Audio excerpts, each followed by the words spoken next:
ஆண்டோ கேக்கா 2.2 சம்பவத்துல 2 மீன் கிடைச்சிருக்கு. 14 கிலோமீட்டர் மீன் நல்லா கொத்துது. நல்லா சைஸ் மீனுங்க.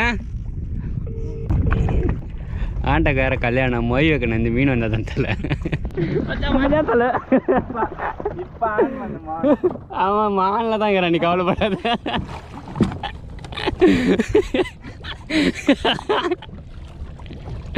கட்டி கூட இந்த பக்கம் கட்டி ஏறி அப்படியே அப்படியே அப்படியே வச்சுக்கிறேன். அப்படியே வச்சுக்கிறேன். நீ அப்படியே ஏறாத தண்ணி போட போகுது கேமரா. சைஸ்ரா பார்த்து பார்த்து பார்த்து பார்த்து பார்த்து தலையை போய் சரியான சைஸ் அப்பா. அப்படியே இருங்க. நல்லா சொக்கையா நல்லா பிடியா.